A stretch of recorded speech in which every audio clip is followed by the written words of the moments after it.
Hey friends, welcome to the Book of Joe, my variety channel. Today we're going to be doing a new segment called Joe Daddy. If you guessed it, it is about my baby girl. So for those of you who don't know or are new to my channel, my wife is 36 weeks pregnant. So I figured I'd take a few minutes to give you guys a little bit of an update where we sit, what's happening, and what we've done to this point. So as I mentioned, my wife's 36 weeks pregnant. And for those of you who aren't super familiar with gestation periods and what does that really even mean, most women carry babies till about 40 weeks, occasionally into 41 weeks. Most doctors consider a full-term pregnancy at 37 weeks. Depending on the doctor you ask, some will say end of 37 weeks, but typically 37 weeks is considered the full-term pregnancy. Now, my wife's pregnancy is considered a high-risk pregnancy, and there are various factors for that, but we are at a much higher risk for pre-eclampsia, which is basically onset of high blood pressure, protein in the urine, liver and kidney failure, which can lead, if not treated, can lead to eclampsia. Eclampsia then can lead to seizures, coma, and stroke, and much worse things. So we're at a high risk for that. We're additionally at a high risk for preterm labor, meaning labor that occurs prior to 37 weeks. And then there's a third risk that I don't even like to talk about. I don't want to put out into the world, so I'm not even going to mention it. So we're going to focus on the two things that we are high risk on. Now, the reason we are considered a high risk is various factors. One is the number of times the Earth has gone around the sun since my wife was born. Because of those number of times that it has gone around the sun, we are at a higher risk of preeclampsia as well as preterm labor. Additionally, while we've had a couple miscarriages, this is my wife's first full pregnancy to this point, and a lot of times first-time moms also are at a higher risk of preeclampsia. Additionally, my wife is a renal transplant patient, which basically means she's had a kidney transplant, and so because of the kidney transplant and the medicines, that also puts us at a risk for preeclampsia as well as preterm labor. And then the third thing that gives us a higher risk is we did in vitro fertilization. My wife and I tried for years to get pregnant.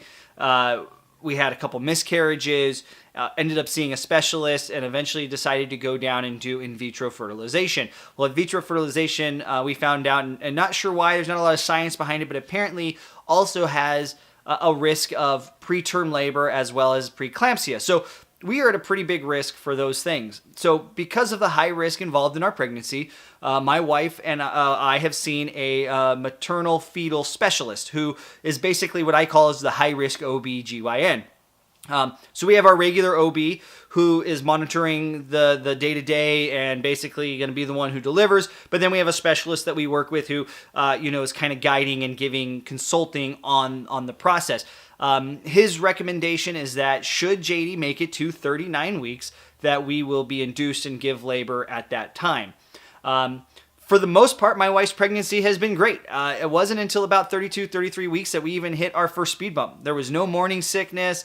I mean, for the most part, my wife's pregnancy, considering all the risk and all the challenges that could have happened and that we face, has been fantastic. Knock on wood, pray to God, all that good stuff.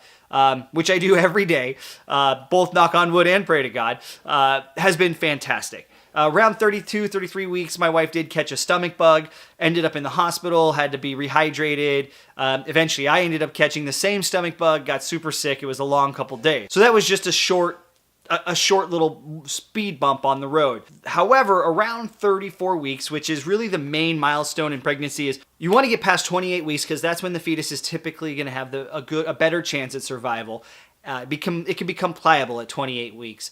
At 34 weeks, the chances of survival are much, much higher, and then every week after that, it just continues to grow. At 37 weeks, all the vital organs and all the main process has happened. The baby has basically developed, and it's between weeks 37 and 40 that you're typically worried about weight. Our baby at this point is about 6 pounds, might make it to between 6.5 and 7 pounds. So weight is not really necessarily a concern at this point. So at around 34 weeks, the biggest challenge that happened was my wife's blood pressure started becoming elevated. So we started seeing blood pressures in the 140, 90 range. And it typically only occurs when we're at the doctor's office. It doesn't happen at home. Because my wife's a renal patient, she checks her blood pressure regularly, and because of that, we've been monitoring it, and we're typically in the 120, 130 to 70, 80, which is right where you want to be.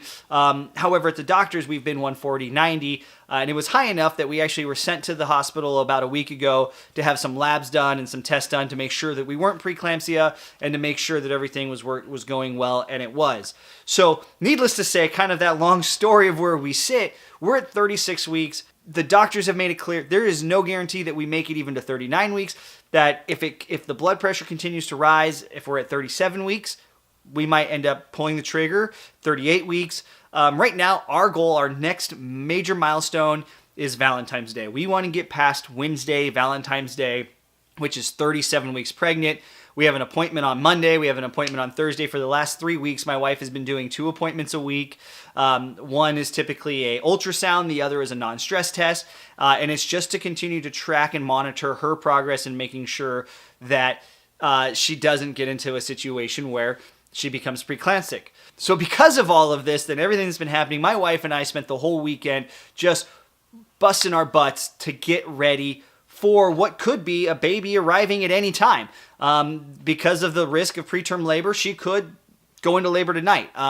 She's had a couple contractions, which are the Braxton Hicks contractions. They're kind of the practice ones. And she's also had a little bit of menstrual cramping, which is kind of a precursor to labor. So it could happen. It could come sooner. Her blood pressure is a little elevated at times, so we have to watch that. So there's a lot going on. So because of this, we have been working super hard to get ready.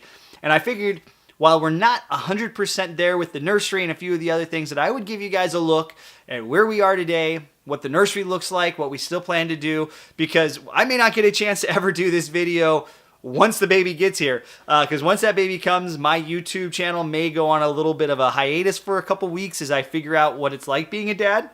Next time you see me, I could have dark eyes and, poo running off my face or whatever, and half the house burned down, or I don't know. Everybody makes it sound like it's going to be this crazy thing.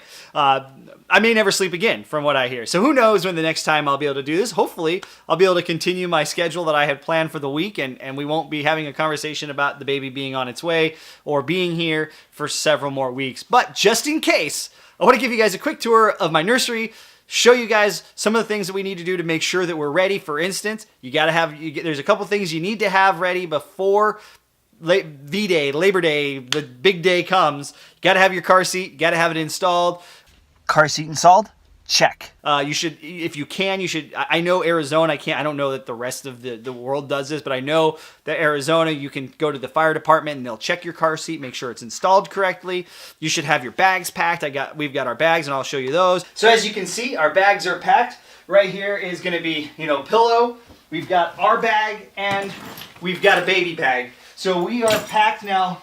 And we've been putting things together, cleaning, organizing, laundry, a ton of laundry. Everything that we've purchased, apparently all the labels say wash before using, wash before using. So our washer and dryer hasn't been going nonstop all weekend.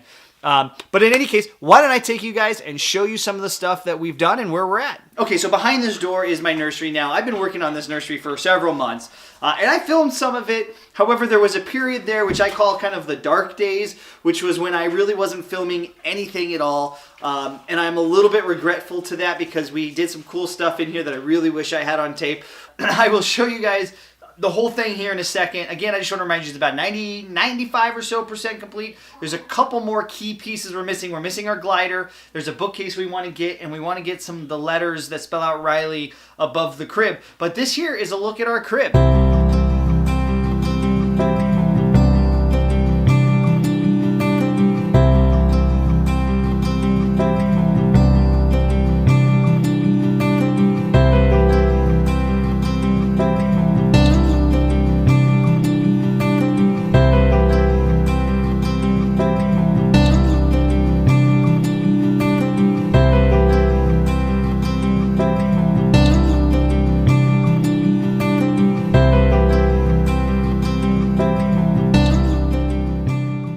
So as you can tell, we've been very busy trying to get everything put together and ready for the arrival of Rylee. And I would say at this point, we're pretty confident in the preparedness part, I don't know if you can ever truly be prepared for the baby. Now, the other thing we've been doing as soon as we went to the hospital about a week ago and the doctor said we might have to take the baby today, was reading. I have been trying to get as much reading done on what to expect those first few weeks and months as the baby comes.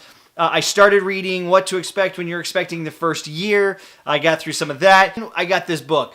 A friend of my wife's read this book and then handed it to one of her other friends that was having a baby, who then handed it to JD, and we both have been reading it. It is The Happiest Baby on the Block.